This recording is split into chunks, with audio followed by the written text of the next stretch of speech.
This is us in the situation room. It's very real. And when we had this meeting, we went ahead and discussed probably what every other business discussed, was basically how we were going to operate in this sort of new normal. And obviously the main concern was the population in the office. So very quickly in that conversation, we turned to talking about everybody working from home.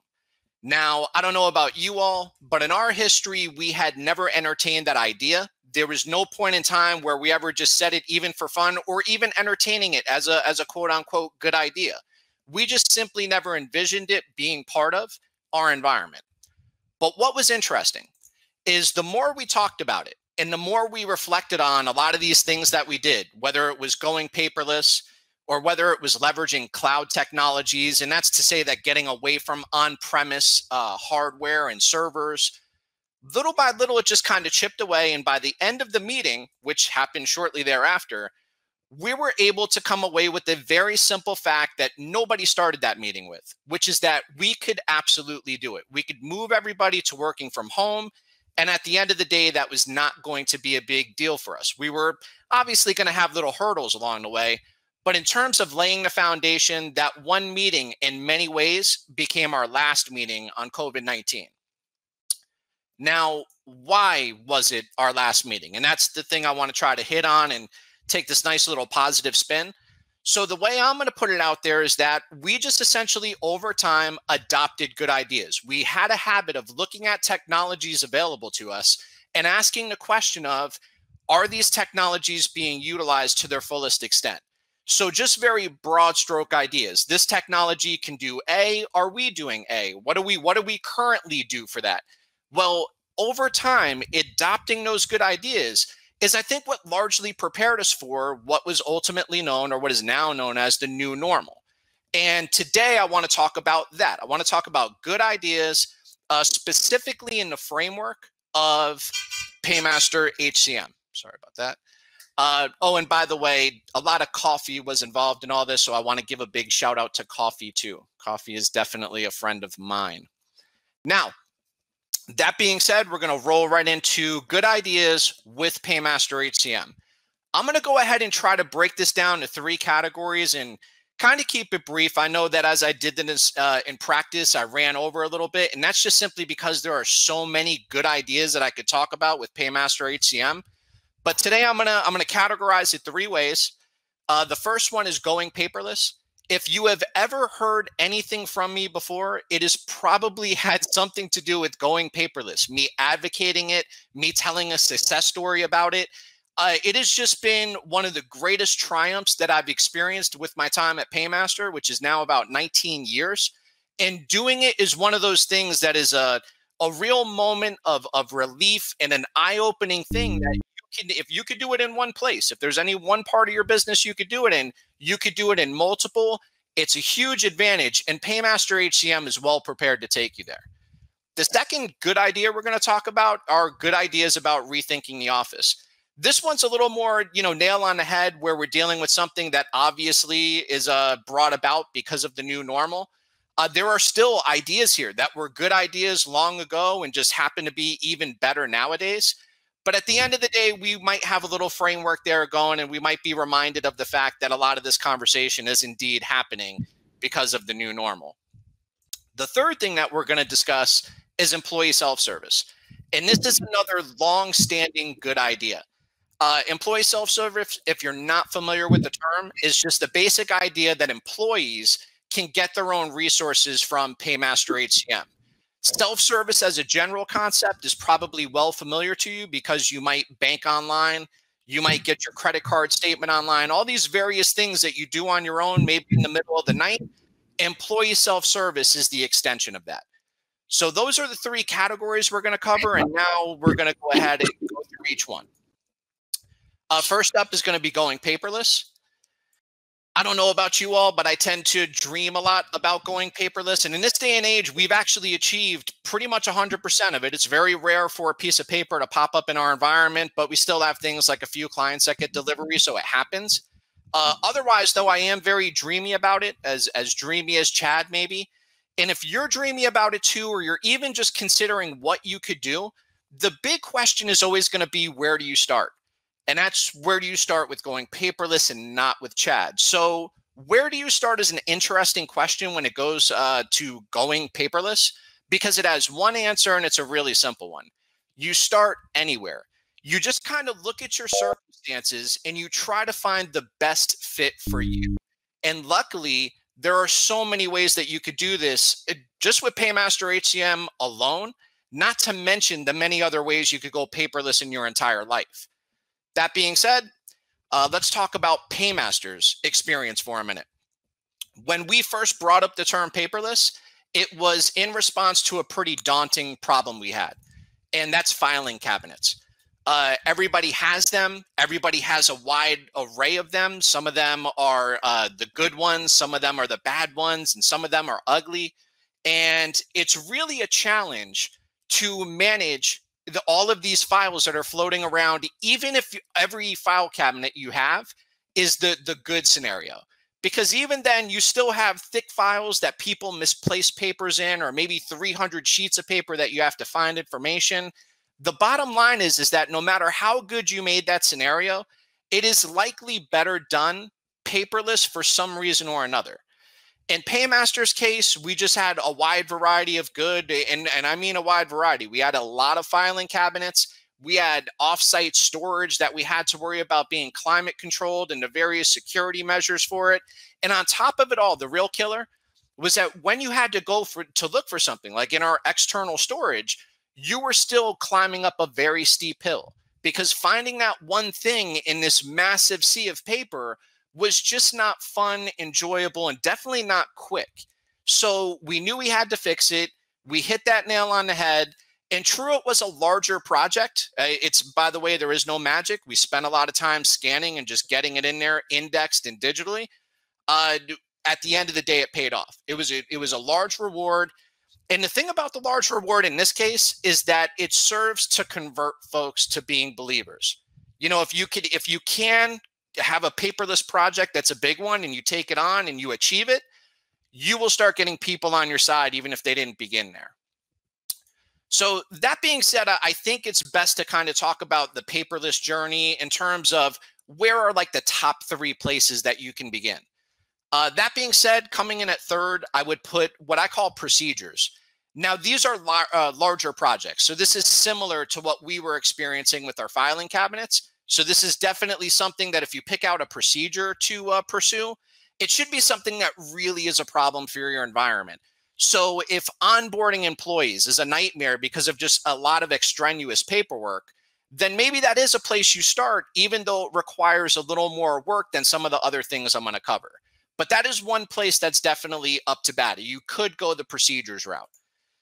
In second place is going to be storage. This is one of the simpler things if you really just break it down, or at least you start with the simplest idea of it, which is that right now you might even have a piece of paper sitting on your desk. It ultimately has to go somewhere. Where does it go? Does it continue to go into your filing cabinet? Or do you make a decision on, okay, how do I redirect that to PayMaster HCM? So we're going to cover that too. That's going to be our second place. First place, number one with the bullet, no questions asked, is going to be delivery. And I think delivery is this way because, one, I've seen so many success stories. There are just so many clients that have already done it, that have eliminated every trace of delivery. They're just purely paperless. And two, because it is the one area where the clearest savings come up. Simply put, if you have a courier and you're paying them money to take something from here to there, and they're no longer taking it from here to there, that is money you save, plain and simple. So on top of everything else I could say good about delivery, especially in the new normal, the reality is it helps out in your wallet too, right away without any calculation needed. That being said, let's kind of take a quick dip into each one of these. So in third place was paperless procedures. This is, again, the sort of larger projects, larger rewards dealing. Little by little, I'm just going to go through a few of these here. Again, I'm limited on time, so I don't want to get too caught up in any particular one. But recruitment is a great place to start. It's something that obviously everybody's doing. It is another thing that PayMaster HCM positions in a perfect spot to get people into the paperless realm as soon as possible. And that's because you could apply with the website like the one you see on your screen directly into PayMaster HCM. You could be added as an applicant, and you could go through that entire recruitment, that entire hiring of anything that's involved, whether it's gathering the resume or going through various qualifications. It could all be conducted in PayMaster HCM, and right away you start to see that paper dissolve. From there, onboarding is another interesting one to talk about when we look at procedures. It's something, again, that everybody does. It comes right after recruitment. And when we think about onboarding, it's another sort of magnificent thing that happens. In this case, all of the information you're collecting is destined for PayMaster HCM anyway. So if you collect it on paper, you're kind of collecting it twice. And mind you, you're collecting it the first time in pretty poor measure at times. Maybe someone's handwriting is sloppy, or maybe in the new normal, they don't live in the same state as you. So when you have onboarding as a procedure inside of PayMaster HCM, it takes away the paper, it streamlines everything into that system. And all of a sudden you can see how, yeah, it might take a little longer to set that sort of thing up, but it's really worth it when it comes to the rewards that you get. On from there is benefits enrollment. I like pointing this one out as an individual because it tends to be something that for the most part is an annual procedure. So if it's something that you're interested in doing, in a way, you kind of have a year to work on it. So you have that year where you could play around, you could run tests, and you could kind of get used to how it works way before you show it to an employee. And in that regard, it's just one of the more interesting, larger projects because you could do that background work before you bring it to the foreground. But yet again, something we all have to deal with and something that would be really nice to turn into a paperless procedure. Next up, and the last one I'm going to highlight here is performance reviews. I like pointing out this one, namely because of the sort of population involved. So performance reviews, if not anything else, they tend to have a lot of people involved in the mixture. So you may have the employee that rates themselves. You may have the supervisor rating them. You may even have a second or an alternative supervisor, peer feedback. You basically have all of these stops along the way on that review to where you're learning about the employee and deciding ultimately how they rate. Well, if that's paper going around an office, especially if you don't have an office anymore, at least not a traditional one, that could be difficult. But if it's all in PayMaster HCM, if it's all put together with what word you'll hear a few times in here, which are workflows, the actual engine to something like a performance review, then obviously you free yourself up a lot and you make for a huge procedure on paper to be much more tidy and efficient inside of PayMaster HCM. And just to note that there are more. Unfortunately, time is limited. Those are the ones I think I would highlight at least to begin with. Now, in second place is paperless storage. And where I want to start off here is talking about custom forms. And custom forms, just the simple idea here is that it's not some sort of document like from the state that you're just trying to simply load for an employee, but instead, it's a form that lives and breathes in your office. It is a form that maybe you had somebody just fill out the other day.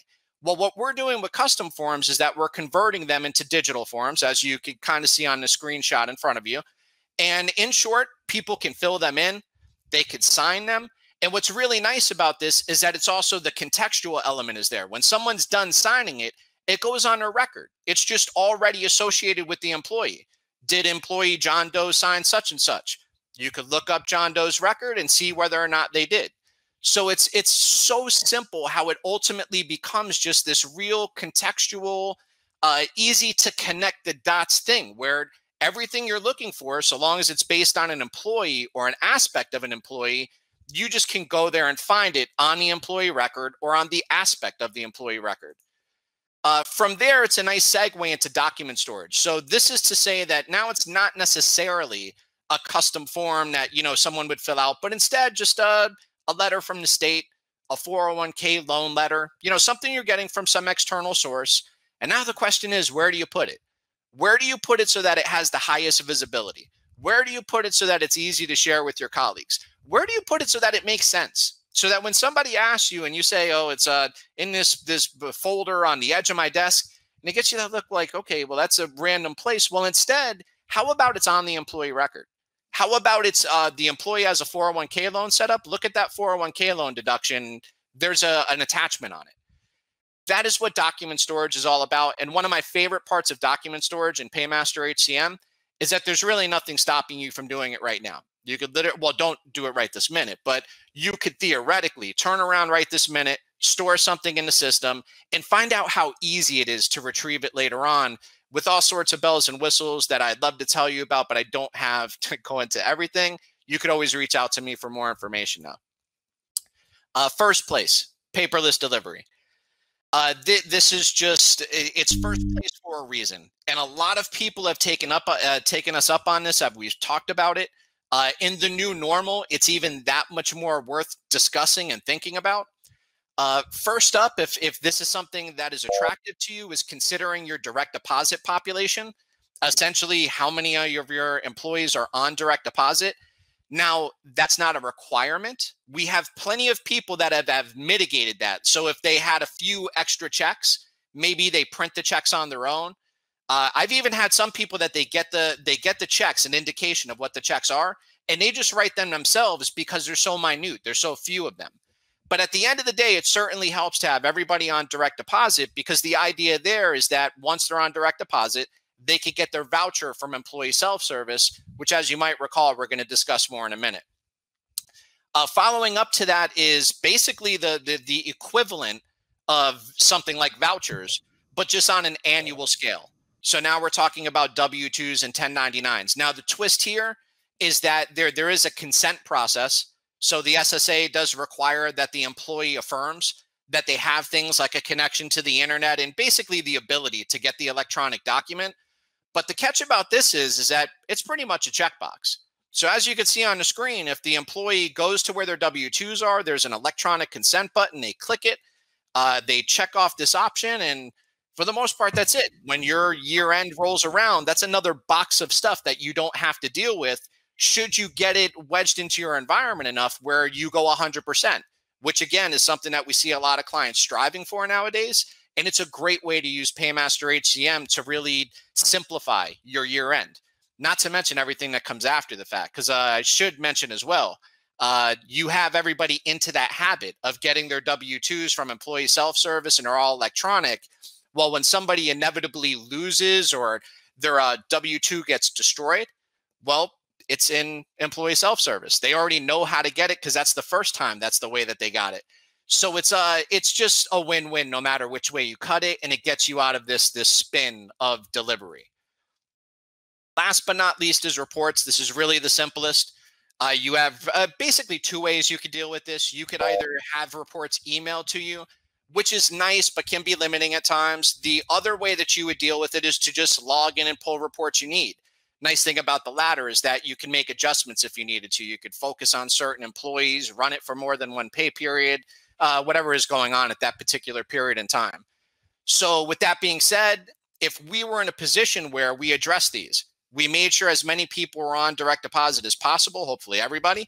We addressed your annual folks by making sure they consent to the W-2s, and we make sure that we're delivering your reports via email or you're getting them from the website. At that point, you are paperless delivery. You're perfectly suited for the new normal. You're not going to have to worry about who is where. PayMaster HCM can easily provide all of that for you. So that's going to pretty much wrap up the paperless side of things. Next is our next good idea, which is rethinking the office. So when it comes to rethinking the office, I think this is, like I said before, is the most pressing one in terms of what we're all experiencing.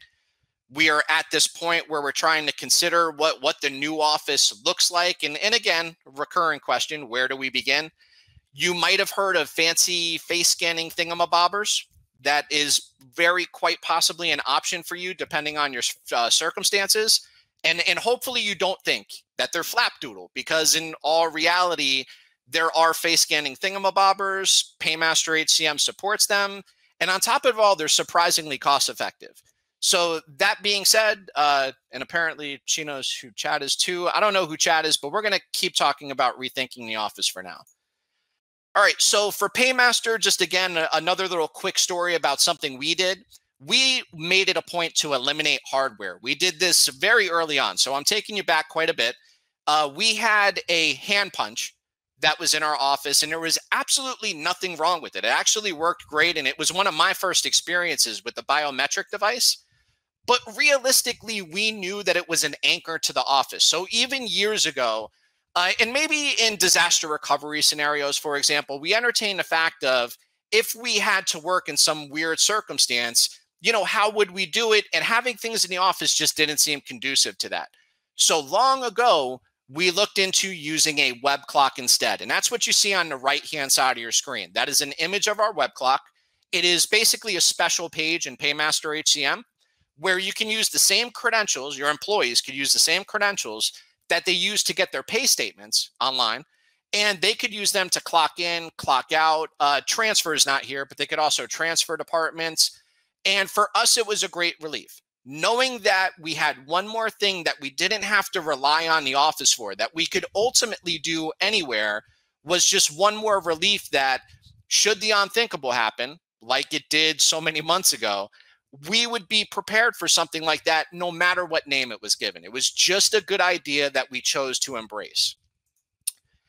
So now we have to ask that question. What does your office need? And in order to ask that, we have to define your office. So the first type of office that I define is the ghost town. And that's a little, even though that's an accurate depiction by many measures, it's actually a bad one at the same time, because really the ghost town office is your home. That's what's happening nowadays. You all are working from home, or your employees are working from home. And the question really becomes, how do you best handle that? How does PayMaster HCM, what features does it provide to allow you to give you an edge, even though you're in that circumstance, you might have not planned to be there? In this case, I like to harp on, I definitely want to start with time and labor management, because at the end of the day, that's a huge challenge, right? You can no longer look out of your office, look down, or it's a lot of us anyway, can't look out of our office, look down and see that Steve's at his desk. So being that that's the case, we have to do something to kind of equalize that. In time and labor management, the ability to track people clocking in, clocking out, going to lunch, going on a different shift, those are the things that are going to give that to us. To that end, we have several ways to collect that information. The first one is web clock. Told you about that a minute ago. That's something that we've implemented in our environment. And what's interesting is that in our environment now, since everybody's at their own house, we've actually implemented a form of protection against buddy punching with it. So normally buddy punching being an issue there, meaning that somebody else could clock in for another person because it's not biometric. But in this case, since everybody's at their own house, we have it divvied up by IP address. So it enforces that when someone clocks in, we know where they're clocking in from. Next up, another variety of the web clock in combination with the IP address, but maybe a more current one, is using the mobile app with geofencing. So if you're not aware, your smartphone has GPS on it, and that basically allows the app to understand where that person is when they're standing there with the phone. And that being said, you can decide that someone can clock in or clock out based on their location. Now, just a quick mention here, the mobile app is a lot more than that. So if it's not something you checked out, it's another one of these features that's available to anybody using PayMaster HCM. It is a plethora of good use. It just from front to back, regardless if you're an employee or an administrator, it's basically the same website that you know and love and use for all your processes. It is that very thing in an app. So if you haven't checked it out, even if you're not using it for the ghost town purpose, it's definitely worth checking out. Last but not least, when it comes to collecting time, is voice clock. In the very worst case scenario, if you have somebody that can clock in by no other measure, they don't have a smartphone, they don't have a computer, poor internet connection, whatever it is, we actually have a way through PayMaster HCM where they could clock in with their phone. And it's exactly what you might expect, a scenario where you punch in a phone number and it's kind of 1 for in, 2 for out. And just as simple as that, once you start collecting that data, you start knowing if Steve is down the hall. It becomes possible to understand who's there, who's at lunch, and where everybody is in this sort of virtual atmosphere. And that brings us to the main mechanism, or one of the main mechanisms for doing that, which is an attendance board. So once you collect all of this information, if you use something like an attendance board, you could see all at once who's in the office, who's out of the office, who's at lunch, who's doing whatever at that very moment in real time, so that way it gives you that ability to kind of bring home a little bit of a close feel, feeling like we're back all in that same environment, even though you might be as spread apart as various states. Now, outside of time and labor management, the more we venture, but we're still talking about the ghost town or being at your home, this is definitely a time where email notifications and announcements become that much more important. I mean, essentially, what we want to do is make sure that when we have a message to get out, we could do so dutifully and we could get it to everybody that needs to hear it. Email notifications are more of a trigger-based thing. You probably see a lot of them already. And there's probably several that you don't use. So it's always good to ask about if there is some way you could leverage a new notification that maybe you're not aware of. But then on top of that, there's also announcements. Just flat out putting in big language, something that somebody needs to see every time that they log into the system. So those are other ways to spread messages. Now, last but not least, and here is a brief reminder of this, you will experience overlap throughout this presentation. So I do have to mention eliminating deliveries one more time. I'll keep it short this time because you've already gotten a long story, but bear in mind that everything I said about going paperless and why eliminating deliveries would be good for that really in a lot of ways has to do with the ghost town. So just keep that in mind and keep eliminating delivery in mind if that's something that sounds feasible to you. Now, the second scenario for rethinking the office is Zombie Town. And I pardon the horrific theme. It's just seemed like a nice play of words. And basically what this boils down to is those brave people. I mean, really, these folks that are left in a position where they have to go into these offices regardless of how they feel because that's their job, or they have to go to the restaurant, wherever they're going. How do we look at their situation, and how does PayMaster HCM provide for them? Well, the first thing is the face scanning thingamabobber, which is more traditionally known as facial recognition time clocks. Again, they're kind of, in this day and age, new and improved. They are functioning at such a high level where they have the newest technology in them. I could go into details about that, about things like how it doesn't need middleware, but that might sound a little outside everybody's understanding for now. The point being is that they're easy to deploy and they're cost effective. And at the end of the day, if you're in the zombie town and worried about people touching things, it's a really easy way to get around that. Now, up from there is attestation. If you're not familiar, this is just something that really could be used in conjunction with the web clock. So if you have somebody visiting the web clock web page and they attempt to clock in, you may want to ask them something like how they're feeling or whether or not they have a temperature. And what you're doing there is just essentially documenting this for the purpose of identifying whether or not somebody might be in a case where they have to be quarantined or talked to because they're coming into the office and maybe they shouldn't be. So that's another way that you could counter this if for some reason physical facial recognition time clocks don't fit your environment. Next up from there is a brief reminder about workflows. And this is just the simple fact that in Zombie Town, you have some people still in the office and maybe you still have the people outside of it. And on top of it all, you really don't want them commingling too much. So you're still looking for that separation. So I want to emphasize that workflows, that engine behind things that could be really customized in many ways, but the engine behind things like performance reviews and approving benefit enrollments and onboarding profiles, to go through all of that with a workflow is to illustrate that that is another thing that can help us kind of break down the barriers that now exist between the people that are still in the office and those outside, or even the ones that have barriers between each other in the office and can't just simply stroll up to one another anymore. So workflows is a way to connect all of these people without them necessarily being right next to each other. Last but not least is one of the more ingenious things I've seen. We have had clients who use time and labor management, and furthermore, have schedules established. And what they do is they use that as a de facto measure of contact tracing. So if they do have a scenario where somebody all of a sudden, God forbid, comes down with COVID or something to that extent, they could look back to the schedule and they could say, oh, okay, well, that was John Doe, has come down with the case of COVID. Well, he was on these schedules for these days. These are the people that maybe we have to do something about. We have to quarantine or take some measure of action with.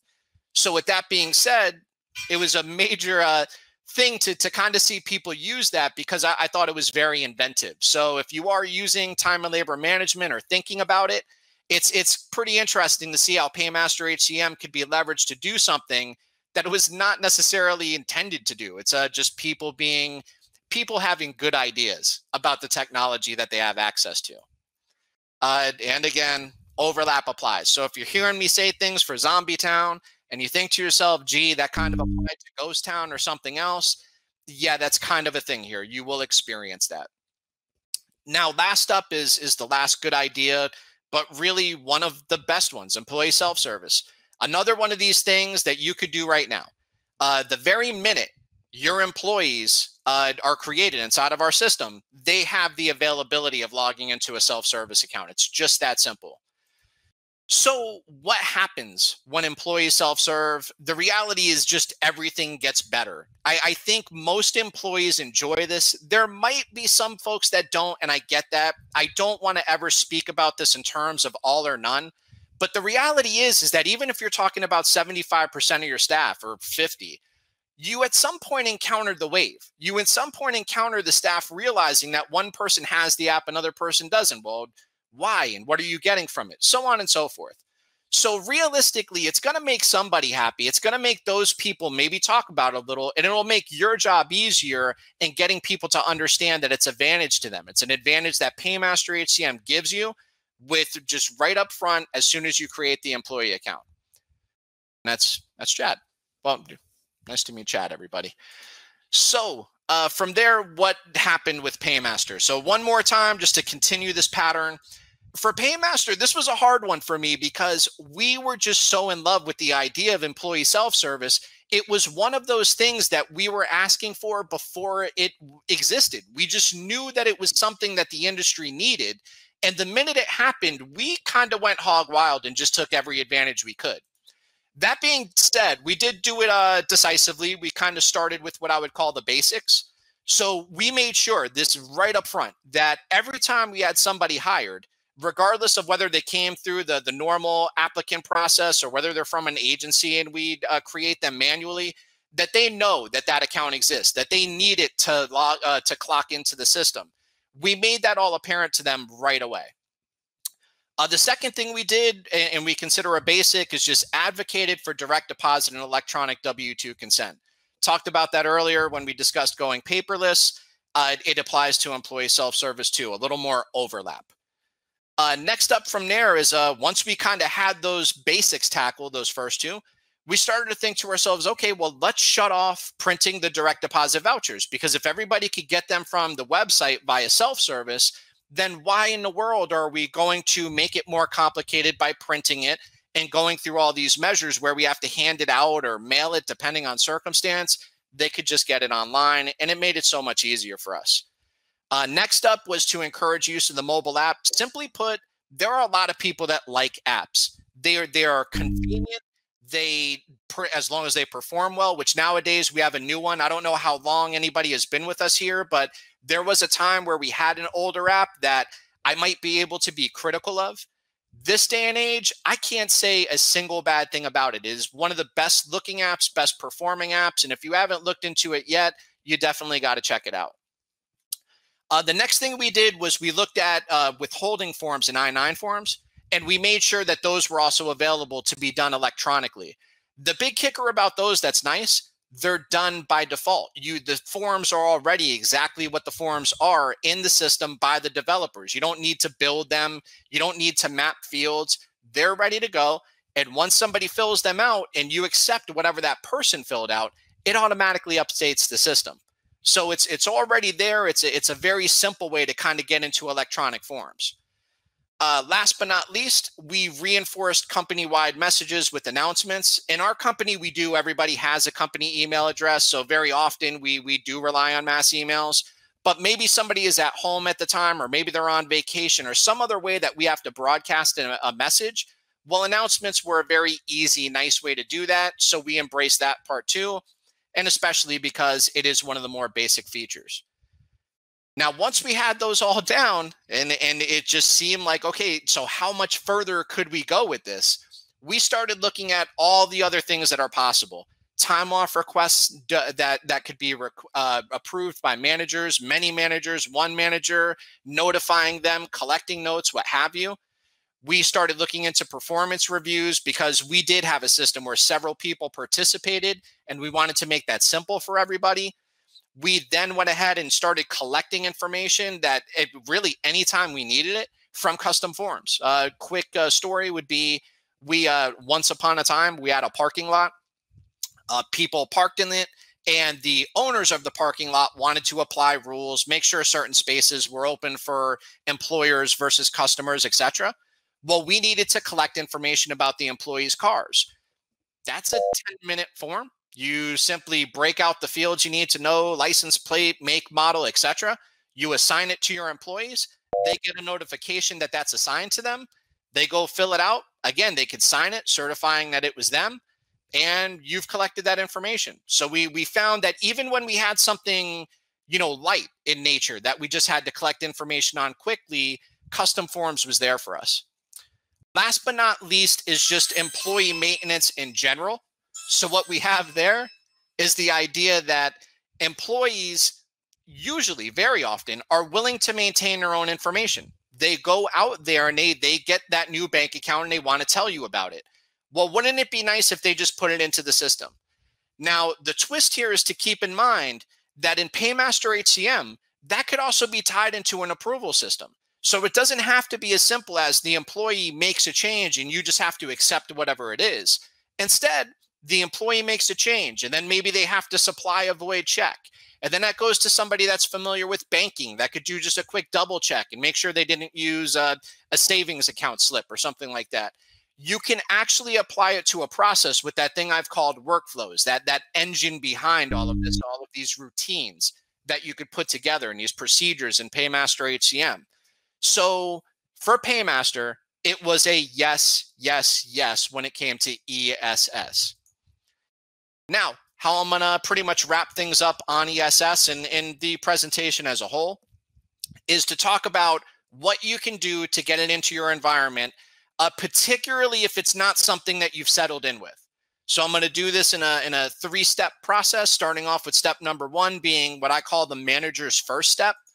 So managers play an important role in this, in my opinion. And that doesn't matter, by the way, whether you're the manager and it's a small office or whether you have a large environment with many managers. The point is that you want them to set an example. You want people to go out there and you want folks to use the app themselves so that way other employees see them doing it. And furthermore, they could provide insistence to that employee when the employee starts asking questions. How did you get the app? How do I get signed in? Can I do that? Well, your managers being on that front line is going to be a big help. Step number two would be the sooner than later step, or the sooner than later idea, which is to say that you should talk about ESS as soon as possible. So you already have an onboarding procedure for sure. You already have a lot of boxes you have to check for everybody you hire. Why not one more? Why not employee has signed into ESS? It's something that's really simple. It can wedge into an existing process. And it's important, obviously, that while you're doing that, that checkbox that you got there, you're able to demonstrate it to the employee too. Maybe even sit down for them for their first login, something along those lines. Last step is an easy one, reinforce. The idea, simply put, is that we have to continuously go through and remind these people that ESS is there. You have to also rely on ESS. So this is the tricky one, right? Employee comes to you, they need that thing desperately. You got to try to get them into that mode where they're willing to understand that they could have had it probably before they even came to your desk if they would just utilize ESS. And you want to use those moments, if you have the opportunity, to explain why they should be relying on it.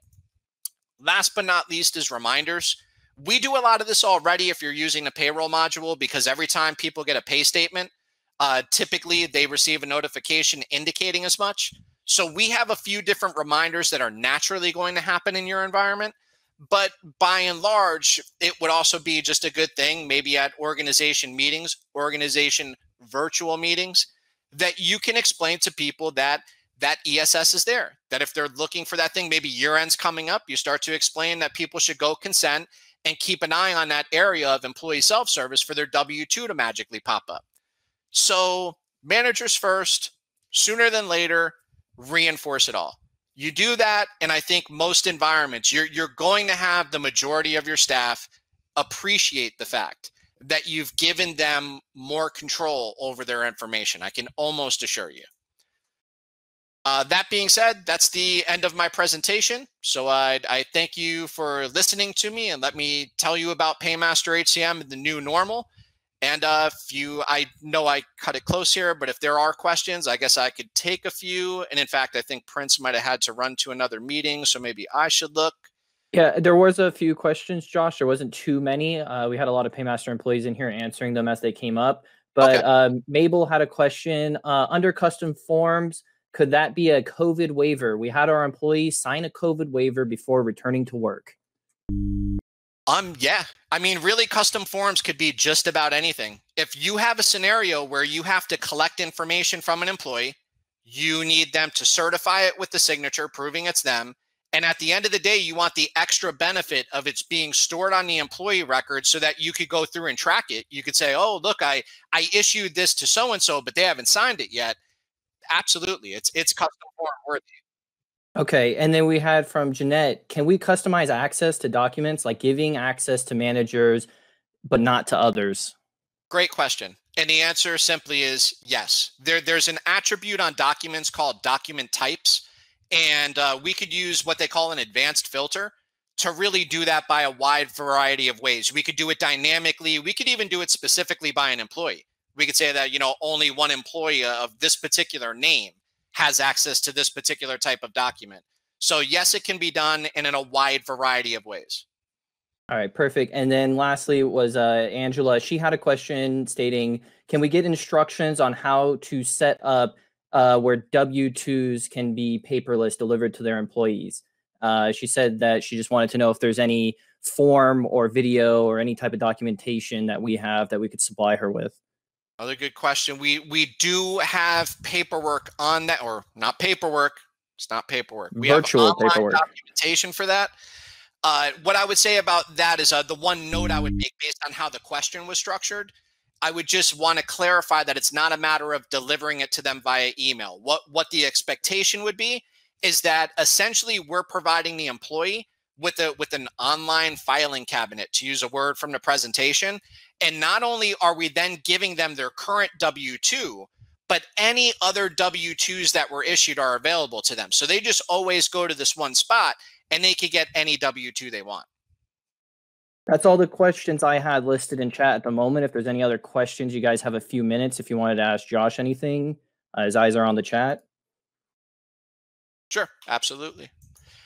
Yeah, Angela, I can reach out to you and we could talk about trainings and whatnot. No problem. Yeah.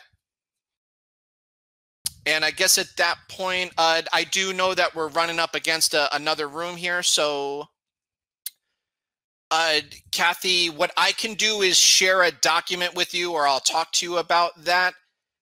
There is a nice document we have that's really simple. And as long as your employees are already using ESS, then you're basically ready to go. And it's just a matter of them checking a box. If you haven't indulged in that ESS world too much, then that is where you're going to have to, kind of take on that before you ask the question or deal with the topic of how do we get them on paperless W-2s. But in any event, I will share information with you on that subject. So at this period in time, I have to go ahead and I'm going to start pushing everybody to the lobby. So thank you very much again. I appreciate everybody's time. Thank you for spending it with me. And now let me go ahead and start transferring everybody. Give me one moment here.